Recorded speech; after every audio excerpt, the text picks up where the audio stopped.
In the Middle Ages, the world was connected by a single, fragile thread, the Silk Road. But it wasn't just silk that moved empires. Welcome to Venice, the gateway to Europe. Here, the air is thick with the scent of salt and the promise of unimaginable wealth. Meet Leonardo. He's a Venetian merchant, and he's got a very specific dream. And that dream is pepper. So, to Leonardo, pepper isn't just a spice, it's black gold. A single sack could buy you a mansion or fund a small army. Europe was obsessed. They put it in everything, meats, wines, even desserts. If you had pepper, you were the talk of the town. But getting it?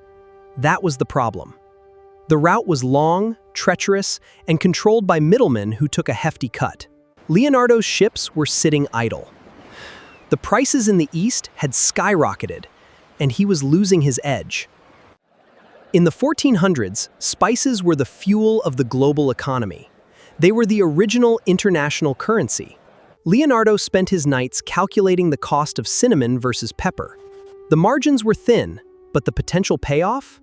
Infinite. The path started here, crossing the Mediterranean, heading straight for the heart of the great trade empires. He knew the risks, bandits, storms, and the rising costs of land taxes. But greed has a way of silencing fear. He imagined himself as a conqueror. Not of lands, but of markets. The Spice King of Venice! But little did he know, the world was about to change.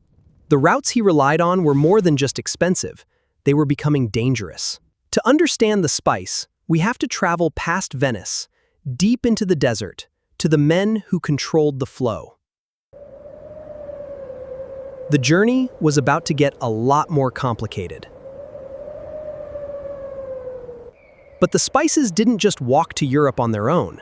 They had to cross the world's most unforgiving landscapes, managed by the master middleman. Meet Al-Hamid. For him, the desert wasn't a wasteland, it was a high-stakes highway where pepper was worth more than gold. Organizing a caravan was a logistical nightmare. One wrong turn, one dry well, and your entire fortune and crew. Al-Hamid had to negotiate safe passage with every local tribe. The protection tax, you weren't getting to the next market. And then, there were the bandits. They didn't care about the history of the Silk Road, they just wanted the cargo. Now, Baghdad was the beating heart of this trade. It was where the eastern goods were sorted, taxed, and prepared for the final, dangerous leg to the west. Here, the air was thick with the scent of cinnamon and cloves. Prices inflated with every mile, as each merchant added their own profit margin. Al-Hamid knew exactly how much the Europeans craved these spices. He held all the cards, and he made sure the price reflected that. To him, these weren't just flavorings, they were the keys to power.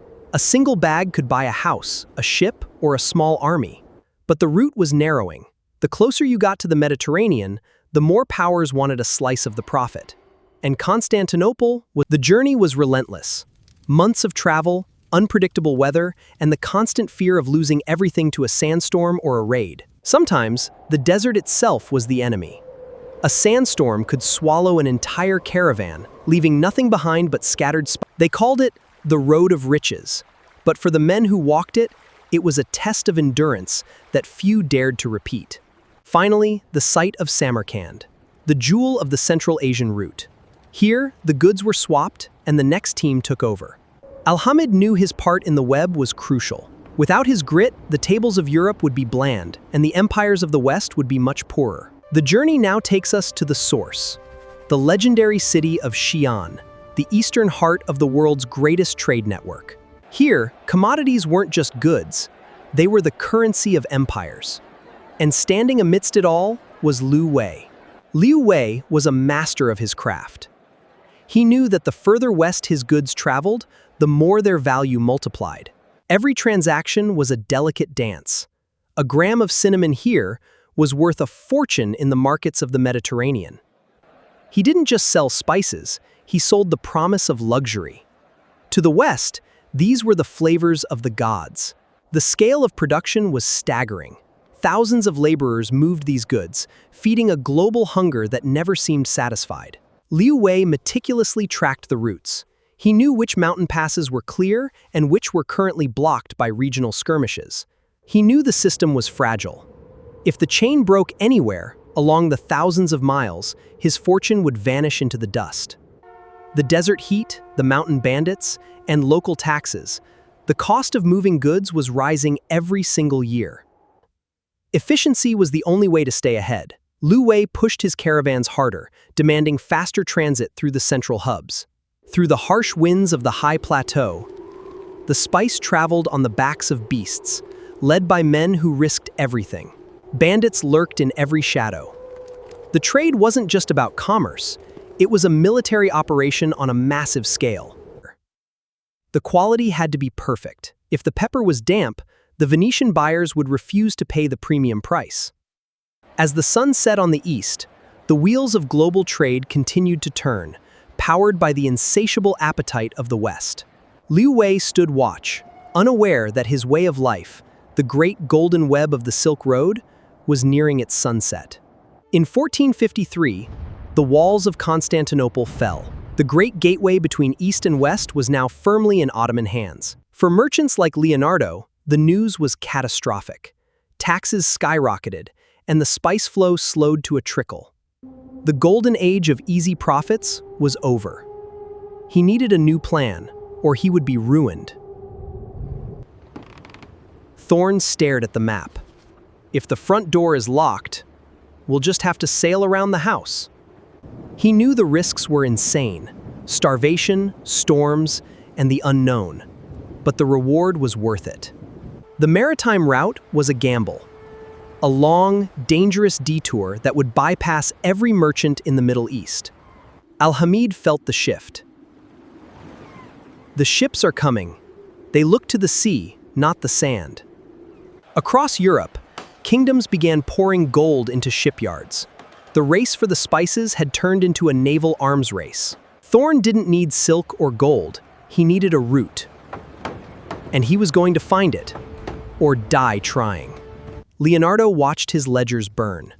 The spice flow was drying up, and the golden age of easy profits was officially over.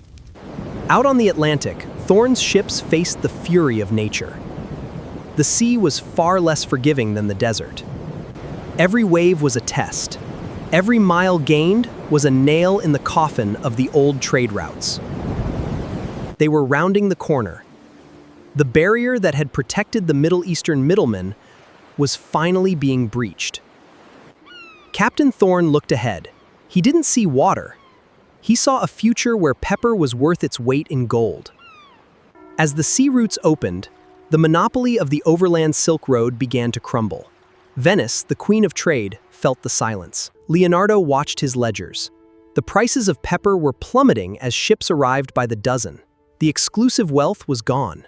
The middlemen were bypassed. The long, arduous desert trek was replaced by the speed of the winds and the strength of the sail. Al-Hamid knew the tide had turned. But knowledge of the lands remained. The caravan routes would adapt to local needs. In the east, Liu Wei thrived. The demand for silk and spice didn't vanish, it only grew hungrier as the world connected. The world was no longer a collection of isolated regions. It was becoming a web, a truly global marketplace. Captain Thorne had his cargo. He had proven that the sea was the new road to riches, and he had changed history forever. Spices that once cost a king's ransom were now finding their way into the pots of common people across Europe. But this connection came at a cost. Empires fought, colonized, and expanded, driven by the insatiable hunger for flavor. From the merchant in Venice to the captain on the high seas, they were all players in a game they barely understood. It wasn't just about the pepper. It was about the ambition that drove men to the ends of the earth. The Silk Road died, but the world it created lived on. Everything we eat today, every spice in our pantry, has a story. History is often shaped by the smallest things: a handful of peppercorns, a stick of cinnamon, a dream of gold. So next time you reach for the spice rack, remember the empires that rose and fell just to bring that flavor to you. If you enjoyed this journey through the spice trade, hit that subscribe button for more epic history stories. Thanks for watching!